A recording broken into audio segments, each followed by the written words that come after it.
Nah, kenapa ada kurban? Kalau dalam banyak literatur, Nabi Ibrahim alaihissalam itu nabi yang paling dengan tanda kutip mengklaim kalau beliau itu orang paling sayang kepada Allah, paling dekat kepada Allah. Enggak ada yang dicintai selain Allah. Beliau memaklumatkan itu baik secara lisan maupun di gemuruh hatinya, di bisikan hatinya, di detak jantungnya, pikirannya seperti itu. Pas itu beliau belum punya putra karena beliau termasuk lambat punya anak. Suatu saat ditakdir punya putra yaitu Ismail. Pas seneng-senengnya jalan, pas seneng-senengnya punya anak, sama Allah disuruh nyembelih. Anak kamu harus kamu sembelih. Ibrahim kaget. Kenapa ya Allah? Kamu adalah orang yang sering ngomong bahwa yang paling kamu cintai saya. Tapi setelah ada anak kamu, kayaknya enggak. Protes Nabi Ibrahim, Pak. Gua samrotu fuadi. Ini kekasih saya, putra saya. Kenapa engkau nyuruh membunuh? Terus kata Allah, kamu tidak ingat di malam kamu saya mi'rajkan melihat hamba-hambaku dan itu yang bikin aku dan saya cinta sama mereka yang bikin saya. Kamu enak saja minta dibunuh. Sengkerian gantian saya yang minta kamu tidak nurutin gitu. Kamu pas minta saya tidak tak pikir langsung tak turutin. Kenapa saya yang sekarang minta kamu mikir gitu. Tapi huwa samratu fuadi itu buah hati saya. Lah memangnya makhluk-makhluk itu makhluk siapa? Saya yang bikin. Kamu enak saja nyuruh bunuh. Bismillahirrahmanirrahim. Subhanaka la ilma lana illa ma 'allamtana innaka antal alimul hakim. Allahumma shalli wa sallim ala sayyidina Muhammad wa ala alihi wa sahbihi ajmain. Amma ba'du. Yang sangat saya hormati Dekan Fakultas Kedokteran UGM, juga tri dari Profesor Zaini, Profesor Ova Amelia, yang terhormat Dr. Naini, Dr. Profesor Dr. Madharina Zulia, dan semua yang hadir, termasuk teman kami Dr. Zulfikar, semua teman-teman kru, semua yang dari UGM, semua pendengar yang sangat saya hormati. Saya tidak akan cerita tentang perspektif kesehatan karena ini wilayah yang menangani kesehatan. Mereka lebih spesifik, lebih tahu. Tapi saya akan cerita tentang sejarah kurban. Tanggal 17 Juli yang lalu kami pas sowan Pak Quraisy Shihab. Beliau adalah teman Profesor Zaini, abahnya Mbak Ova ketika di Al-Azhar. Ketika Profesor SMA di sana, Pak Quraisy, itu Pak Zaini kakak angkatannya. Jadi dekat sekali dan alhamdulillah kemarin Mbak Najwa juga sambung langsung sama Profesor Ova lewat adik saya, Mama itu. Dan ini itu Bufa, sangat penting ya. Jadi kalau dalam tradisi agama itu silaturahim adalah menyambung sesuatu yang seharusnya tersambung.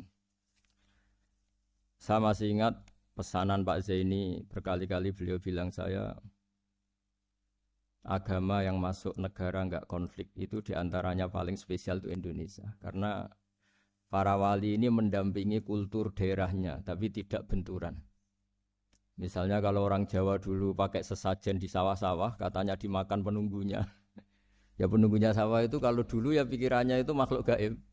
Di era modern ya penunggunya itu ya kambing, ayam itu jadi ya memang yang makan itu akhirnya tapi dulu itu aneh diistilahkan dimakan penunggunya. Kalimat penunggu itu apa ya gak jelas apa dengan tanda petik apa penunggu betul gak jelas. Wali-wali datang tidak mengkafirkan itu tapi terus dirubah jadi sedekah ke tetangga-tetangga. Jadi kultur itu enggak dilawan tapi cukup diubah jadi makani demit menjadi sedekah ke tetangga. Nah cerita kurban juga seperti itu. Dulu tokoh-tokoh Quraisy penunggu Ka'bah itu dulu sudah ndak tauhid, sudah musyrik kalau dalam bahasa agama.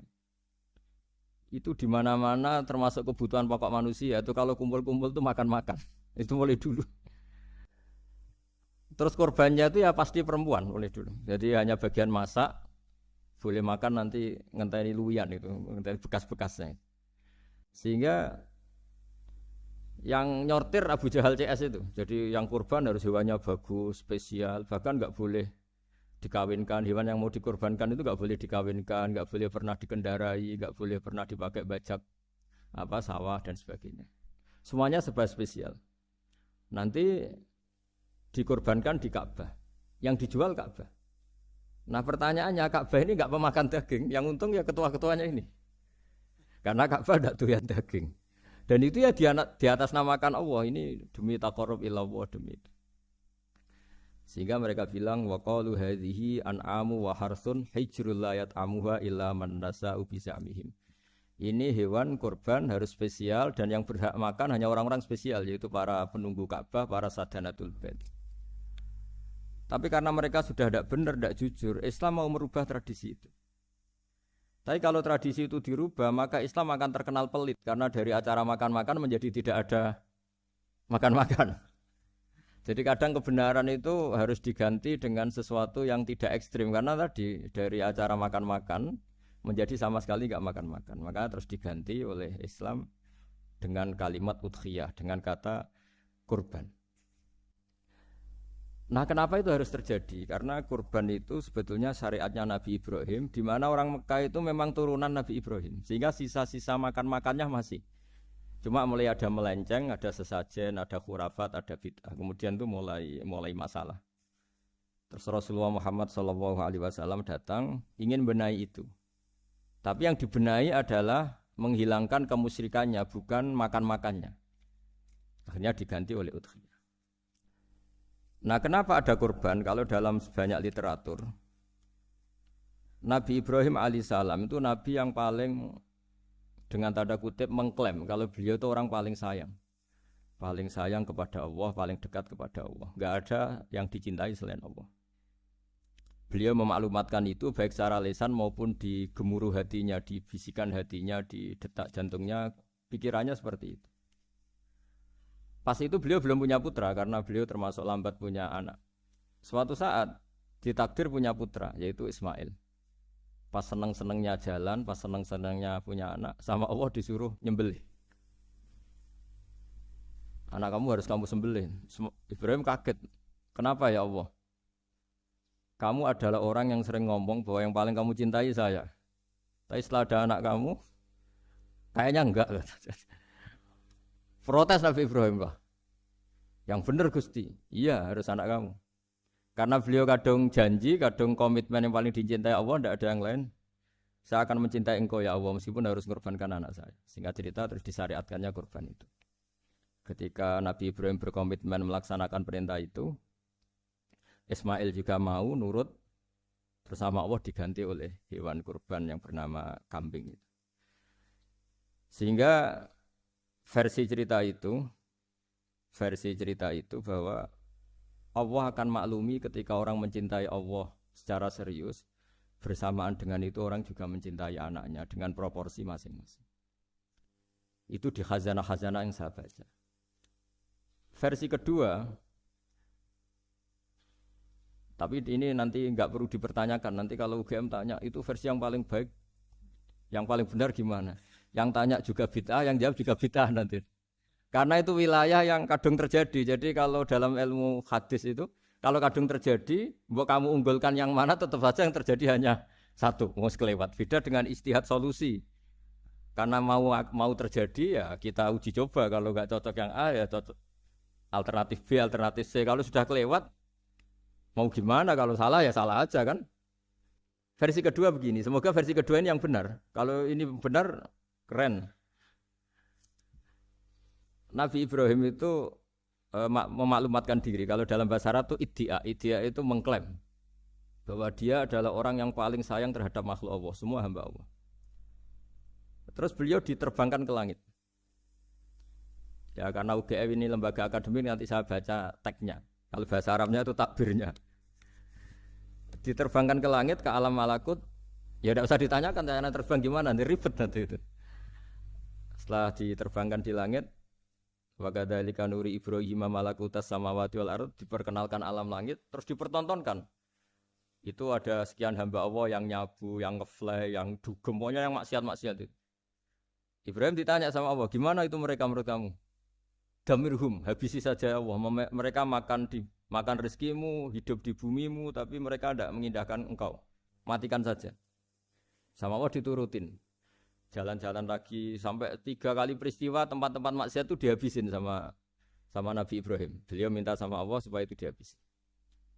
Singkat cerita, terus beliau diturunkan sama Allah. Setelah diturunkan, ya Allah tidak jawab, tidak apa. Allah itu punya sunnah, punya tradisi, dengan nabinya itu tidak jawab. Suatu saat Nabi Ibrahim disuruh bunuh anaknya, disuruh nyembelih. Protes kan? Huwa samratu fuadi, ini kekasih saya, putra saya, kenapa engkau nyuruh membunuh? Terus kata Allah, kamu tidak ingat, di malam kamu saya mi'rajkan, melihat hamba-hambaku, dan itu yang bikin aku, dan saya cinta sama mereka yang bikin saya, kamu enak saja minta dibunuh. Sengkerian gantian saya yang minta, kamu tidak nurutin gitu. Kamu pas minta saya tidak tak pikir, langsung tak turutin. Kenapa saya yang sekarang minta kamu mikir gitu. Tapi huwa samratu fuadi, itu buah hati saya. Lah memangnya makhluk-makhluk itu makhluk siapa? Saya yang bikin. Kamu enak saja nyuruh bunuh. Nah, semenjak itu jadi kearifan kita. Makanya Mbak Ova ini kalau guyonan di dunia kiai, kalau ada majikan bentak pembantunya yang salah meletakkan piring atau gelas, pasti cara berpikir mesti pembantunya ada cantik. Karena kalau salah tok kok dia cantik, itu mesti mikir. Enggak bisa orang bentak orang cantik gitu. Jadi sama, misalnya saya janjian sama Gus Fikar ya. Janjian, Gus datang hari Senin gini-gini, ternyata beliau enggak datang. Kalau saya tidak punya utang, tidak atasan saya pasti marah. Sudah janji kok gini-gini. Saya bisa marah itu sebetulnya sebabnya itu dua. Saya kecewa dan dia tidak punya jasa. Tapi yang diomongkan hanya, wah semua kamu full waktu apa? Enggak tepat. Coba kalau ini atasan saya jadi dosen karena beliau misalnya. Saya punya utang beliau. Mbok nyulayani janji apa kan? Nggih mboten napa-napa. Sama. Ada majikan mencintai pembantunya karena sangat cantik. Mana ada mencahno piring. Omahe dirubahno itu ndak apa-apa gitu kan gitu. Sama. Makanya ada guyonan di dunia kiai itu ada anak perempuan kan enggak lazim ya, perempuan pakai GL Pro kalau dulu, mungkin sekarang pakai Ninja, pakai celana jin. Sopo iku wong luput suwuk itu. Siapa itu perempuan kok gitu? Niku ponakane jenengan, Mbah. Astagfirullah. Muga-muga pangeran nyepuro. Jadi langsung rubah dari maksudkan menjadi ndak karena keluarga. Nah, jangan-jangan kebencian kita pada maksiat itu oke, kita wajib benci maksiat, tapi tetap ada catatannya. Plus yang maksiat itu tidak orang yang terkait dengan kita. Coba kalau yang maksiat itu orang yang terkait dengan kita, itu anak kita, ponakan kita, mungkin istri kita, paling mintanya ya Allah ampuni. Sama-sama maksiat, yang satu minta dihabisin, yang satu kita minta diampuni. Fair gak kita sebagai manusia? Tidak fair. Tidak fair. Nah, iya gak fair ya? Apa ya fair? Mikir. Makanya kalau ada guyonan, ya itu tadi. Ada supir salah dimarahin. Pasti supir ini belum pegang rahasia.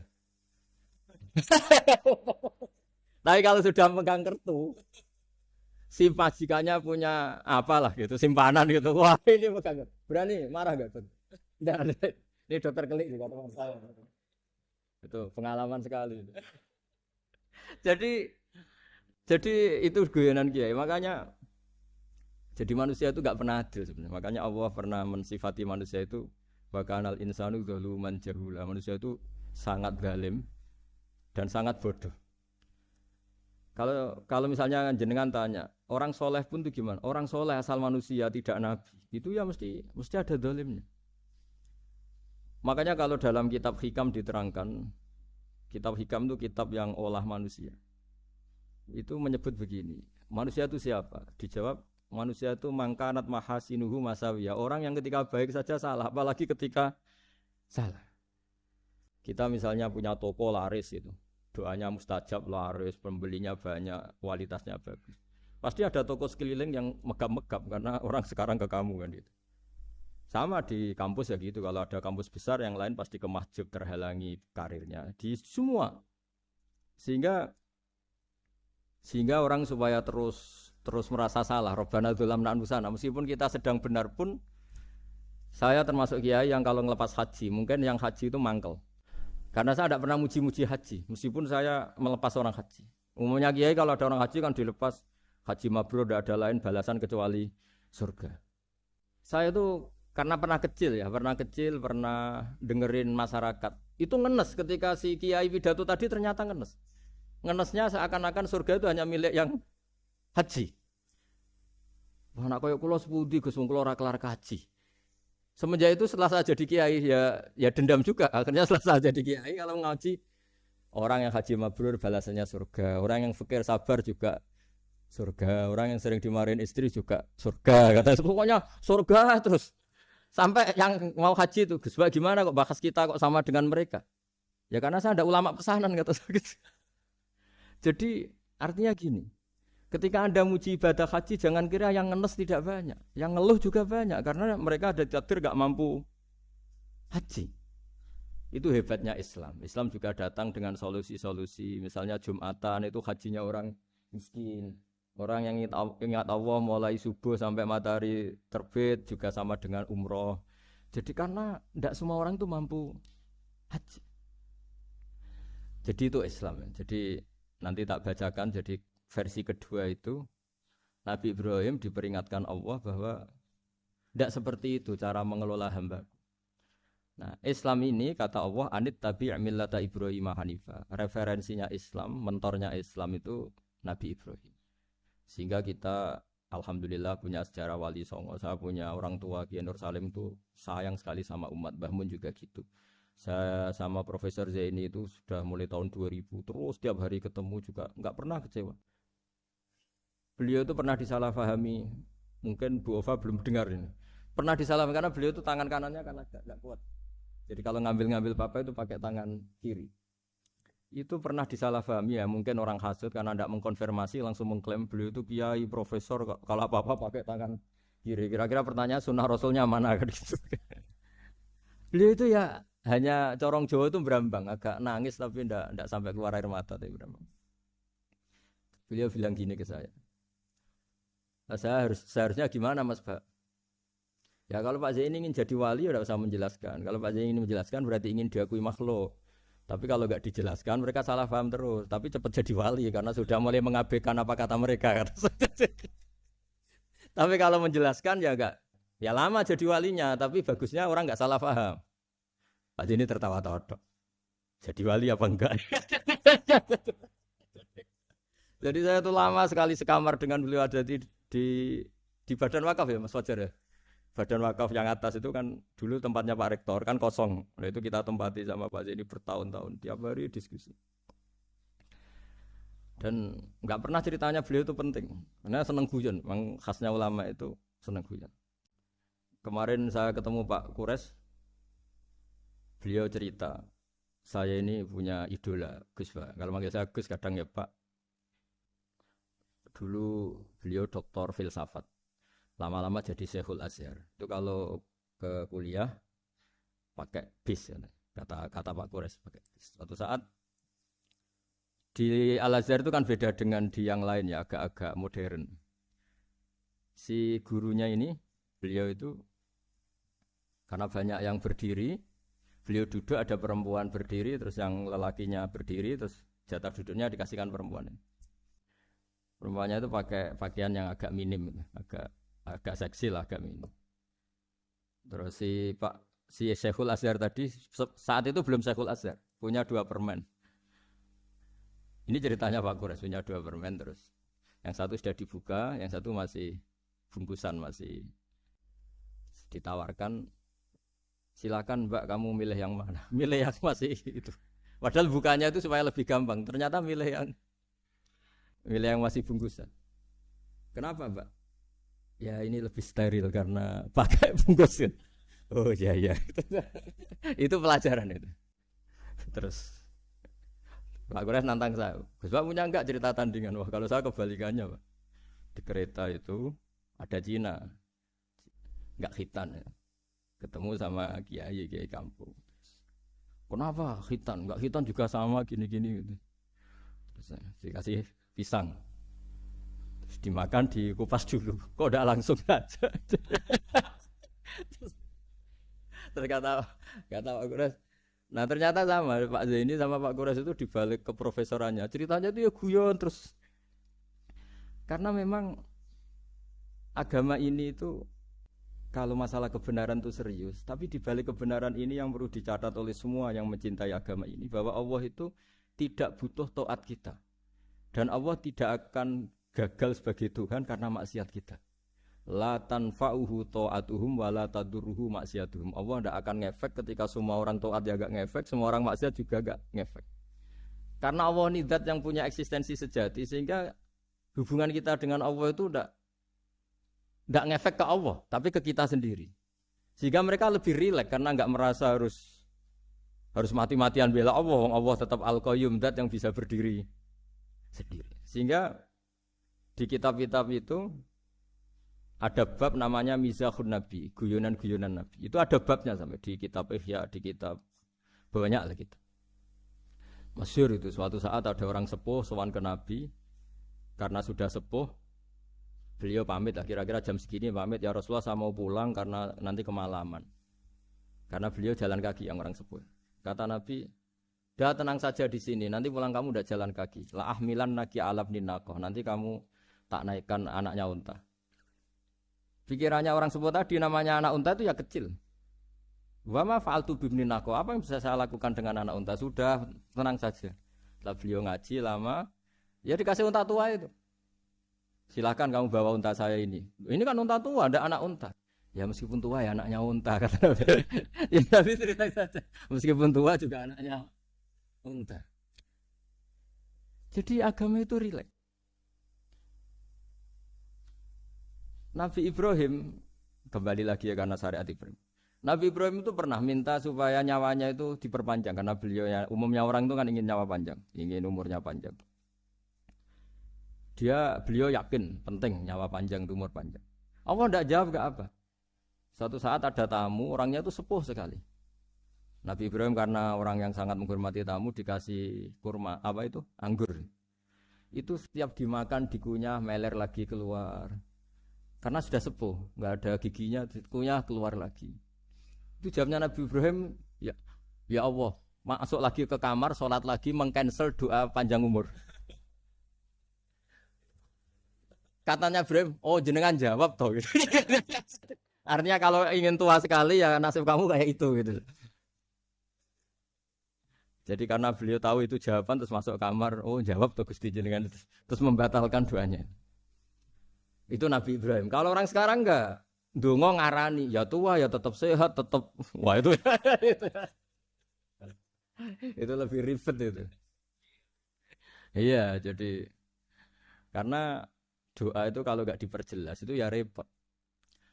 Ini cerita supaya kita berislam itu ceria. Saya Mbah Mun itu meskipun kiai top, senengannya nggih guyon bapak saya. Tapi guyon itu ada yang wajib. Saya dulu itu janggal. Ini cerita ya, mungkin kalau di kampus-kampus umum agak asing, tapi ini cerita. Nuduh zina itu dosanya besar sekali. Saya ulang lagi, nuduh orang lain zina itu dosanya besar sekali. Disebut bab qadzaf. Saya pernah menjumpai 3 kiai besar wafat, 3 kiai besar. Kiai top semua. Di majelis itu ada gosip bahwa si A itu punya selingkuhan sama Sri itu misalnya, atau dengan siapalah, dengan perempuan. Itu kalau di Arab itu senengannya pakai Salma. Laila Majnun Salma. Kalau di Jawa itu kasihan kurbannya itu. Ya, tapi itu contoh saja. Itu si Kiai 3 tadi gak ngefek, malah tanya gini, loh apa perempuannya cantik? Wah, cantik sekali Mbah. Cantiknya sampai kayak apa? Malah bicara cantiknya perempuan. Saya itu ya pertama iskal. Ini Kiai kok bakas orang apa? Cantik. Orang ayu ya. Setelah majelis itu bubar, yang penggosip tadi ya yang gosip ini gak kiai, yang pembisiknya ada kiai, yang gosip ini gak kiai. Cuma kiai 3 ini posisi mendengar. Tapi malah tanya cantiknya tadi. Singkat cerita setelah orang itu pulang bilang gini, Gus. Itu kalau saya bilang iya dengan gosip itu, saya ikut qadzaf, saya ikut menuduh orang lain zina. Itu dosa besar. Selain itu saya kiai, kalau saya bilang iya dianggap membenarkan. Maka untuk mengalihkan enggak bicara nuduh, jadi guyon tadi. Jadi guyonnya itu, karena kalau kita tadi bilang iya, artinya mengiyakan. Dan itu artinya qadzaf, punya dosa besar karena nuduh orang lain zina. Diperparah dia kayak besar, kan orang menjadi percaya karena yang ngomong bukan penggosip lagi, tapi ya. Maka dialihkan tadi. Loh, ayo nucung. Sampai segitunya kearifan. Sehingga dulu ketika Maiz itu seorang sahabat yang pernah salah besar. Itu Nabi ketika beliau ada gosip salah gitu ya, Nabi masih jangan-jangan kamu hanya mimpi, Cung. Jangan-jangan kamu hanya megang tapi tidak sampai zina. Sampai terakhir Nabi tanya, "Afi aklikaseun, jangan-jangan otak kamu ini sudah agak error." Saking tidak inginnya Nabi mempercayai hal-hal seperti itu. Nah, problem kita di zaman sekarang justru kadang nyari-nyari supaya tahu buktinya. Yang dulu para orang soleh menghindari bukti itu supaya enggak suudzon. Sekarang orang mencari-cari bukti. Padahal itu dilarang, wala tajassasu, orang enggak boleh mencari-cari kesalahan orang lain. Nah, itu kearifan-kearifan yang saya dapatkan dari Bapak, dari Mbah Mun, dari Pak Zaini, dari Pak Gures. Mereka orang-orang yang luar biasa menghindari ngomong penting. Sekarang itu orang banyak yang sering ngomong penting. Sebenarnya itu malah salah. Karena kalau ngomong penting itu vonis. Vonis terhadap orang lain. Tapi kalau kamu rileks, tidak. Nabi dulu itu rileks sekali. Ketika beliau ngaji gini, terus ada pemuda lewat bawa cangkul, mengabaikan pengajian Rasulullah. Banyak sahabat bilang, celaka orang itu ada Nabi ngaji kok tidak ikut. Jawabannya Nabi unik. Jangan-jangan dia punya keluarga yang harus kerja. Dan kalau harus kerja untuk nafkah keluarganya itu juga ibadah. Itu ya sunnah saya. Jadi Nabi rileks saja, tidak tersinggung, tidak. Nah, kenapa kita butuh rileks? Karena kebenaran sekali dipaksakan, itu jadinya benturan. Dan itu wali-wali Songo itu dulu sudah berpikir seperti itu. Sehingga Pak Zaini yang sering ngendikan sama saya, kita ini bisanya mengikuti Mas Ba, kalau manggil saya Mas, tidak bisa benturan.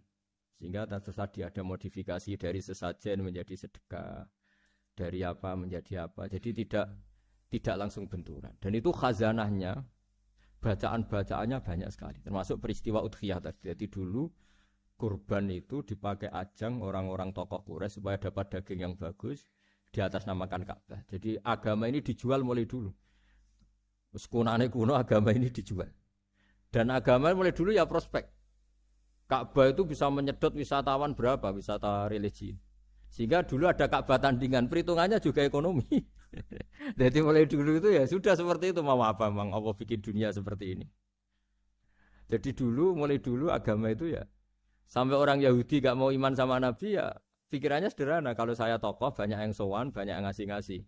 Kalau saya ikut Muhammad, saya anak buah, yang ngasih saya siapa? Jadi perhitungannya juga ekonomi. Jadi ketika Abraham mau bikin Ka'bah tandingan, itu perhitungannya juga ekonomi. Jadi ribet kan memang kalau manusia itu sudah ribet. Tapi Islam ini datang bukan untuk itu, tapi memaklumi itu. Itu hebatnya Nabi Ibrahim. Ketika beliau berdoa, ya Allah, keluarga kami saya tempatkan di Mekah. Rabbana liyuqimus sholata faj'al af'idatam minan nasi tahwi ilaihim warzuqhum minas samarat. Cuma menurut Islam dibalik, ya Allah, kita ini ingin anak-anak kami ini bersujud kepada Engkau, ingin anak-anak kami ini melakukan sholat. Tapi mereka ini manusia yang untuk ketahanan hidupnya butuh makan, butuh rizki, butuh ekonomi. Maka tolong ekonominya dijaga ya. Jadi dibalik, demi sholat menjaga ekonomi. Jangan dengan demi ekonomi meninggalkan sholat. Jadi dibalik, jadi demi sholat menjaga ekonomi. Juga termasuk menjaga politik.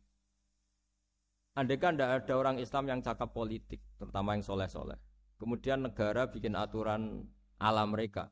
Sholat dianggap larangan, pengajian dianggap larangan, juga repot. Makanya mulai dulu kiai-kiai itu ya politik, karena nggak ingin negara ini diatur oleh orang yang anti sholat, anti agama.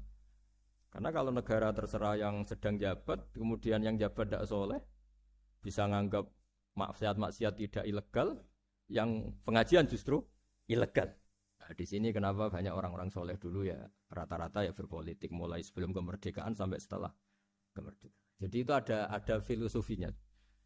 Nah, bahwa ada oknum-oknum yang tidak seperti itu ya monggo, itu oknum. Tapi sebetulnya awal-awalnya kenapa banyak orang soleh yang politik, karena nggak ingin negara ini dipimpin oleh orang-orang yang anti agama, anti kebaikan. Sehingga berkahnya apa? Berkahnya negara ini berkonstitusi secara Islami.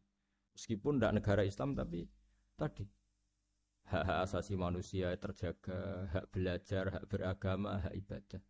Coba bayangkan kalau kita jadi korut, Korea Utara kan pusing. Jadi, nah itu uniknya, lagi-lagi ini cerita uniknya. Itu mulai dulu itu tidak ada benturan. Ketika ada Masumi, ada Partai NU, ada macam-macam. Muhammadiyah datang di Jogja itu Mbah Ahmad Dahlan itu teman dekatnya Mbah Hasyim. Saya tahu banyak tentang namanya dulu Darwis. Itu dulu ngajinya sama pernah buyut-buyut Qiyami di sini. Dulu ngaji Mbah Soleh Darat, Mbah Ahmad Dahlan sama siapa itu Mbah Hasyim. Ketika di Mekah yang Mbah Ahmad Dahlan ngaji Syekh Khotib Minangkabau itu ya sama Mbah Hasyim.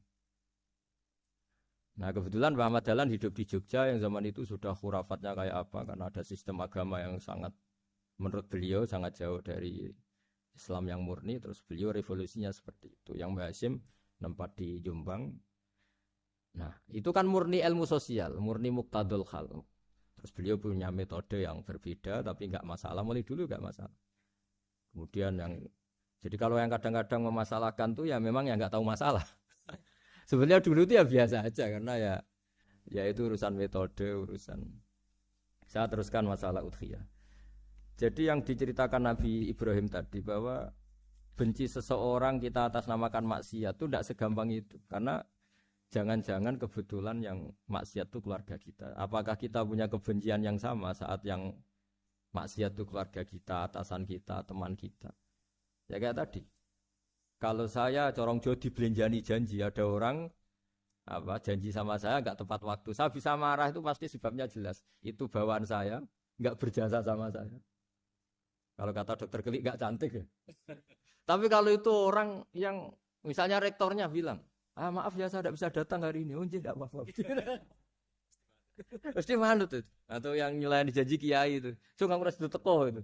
Ini betul apa-apa.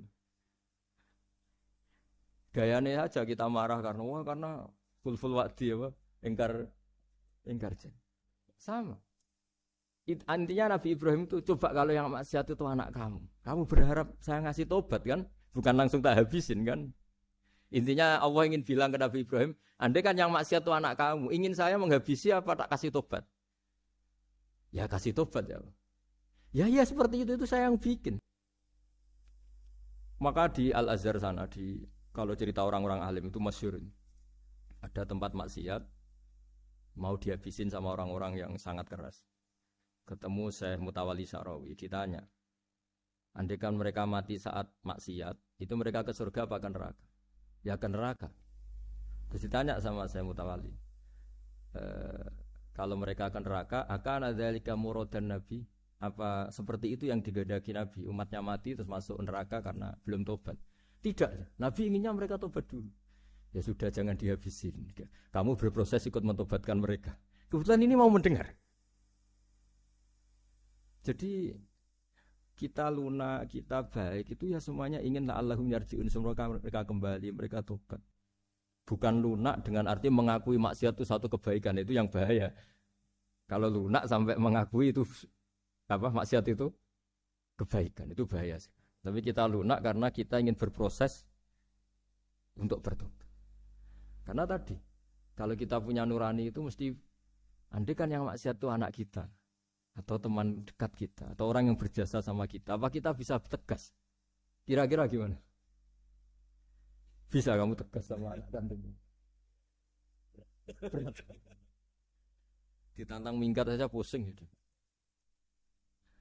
Nah, makanya terus, ini saya baca teks aslinya ya supaya mungkin sebagian yang punya kitabnya atau memang punya tradisi akademik supaya mendengar ini.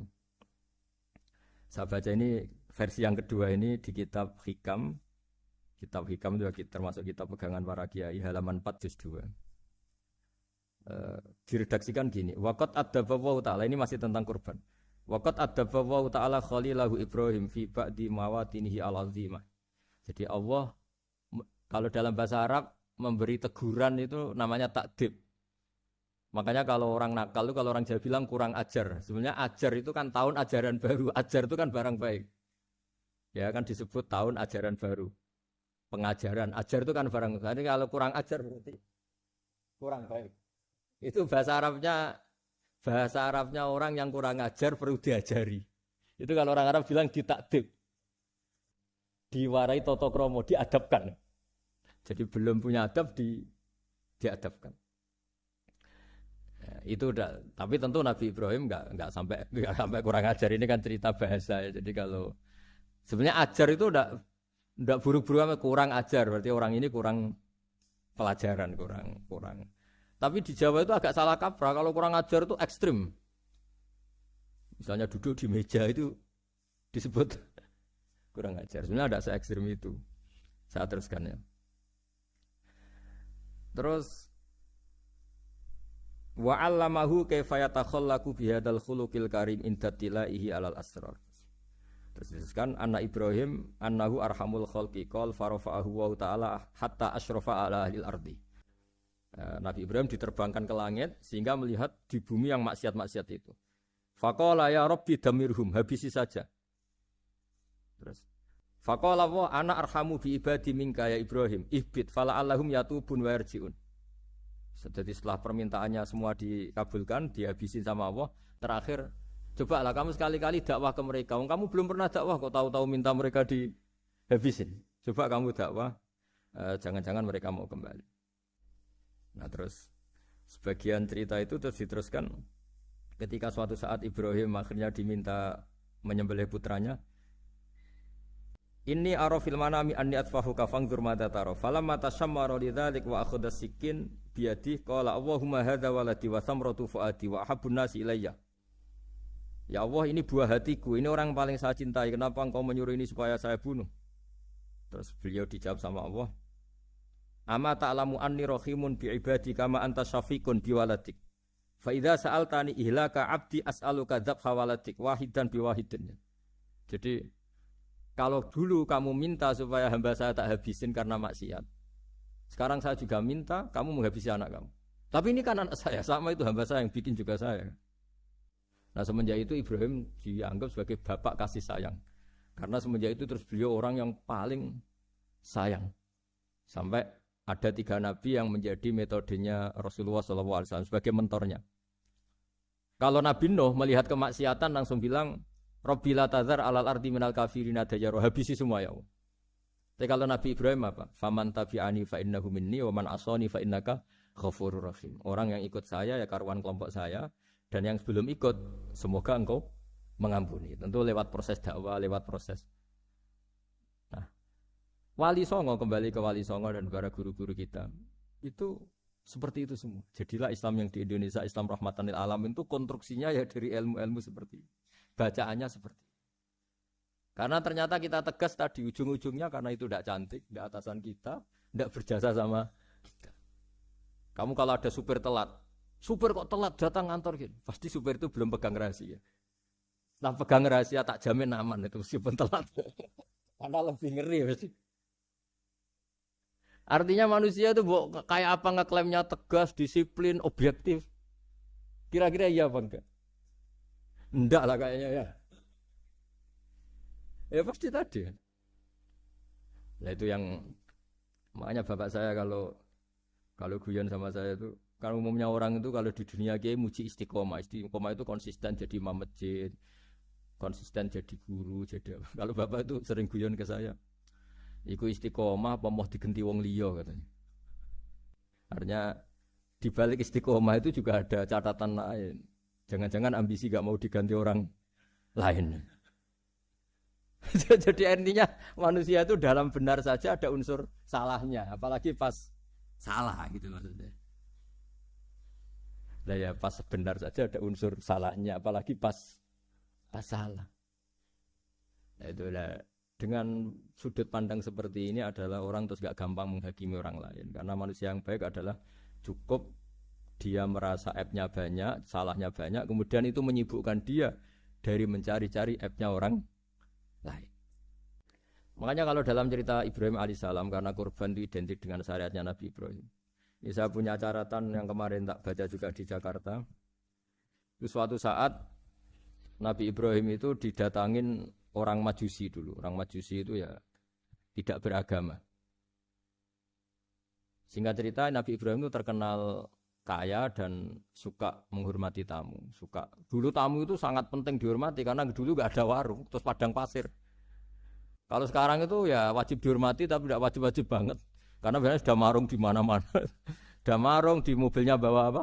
Bekal. Kalau dulu di padang pasir, kalau tamu nggak dihormati bisa mati betul. Kadang 2 hari perjalanan itu nggak makan nggak apa karena di padang pasir, warung nggak ada, nggak bisa ngopi-ngopi ya. Sehingga kalau menghormati tamu dulu itu pahalanya luar biasa ngasih makan itu. Kalau sekarang ya pahalanya biasa aja karena ya tamunya makannya ya biasa aja karena sudah kenyang duluan itu. Singkat cerita orang ini datang ke Ibrahim minta dikasih makan. Nabi Ibrahim mengatakan kamu syaratnya harus Islam dulu, kalau enggak kasih makan. Karena Ibrahim itu seorang nabi dan beliau komitmennya seperti itu, si tamu tadi putus asa. Akhirnya walla itu ya sudah meninggalkan Ibrahim.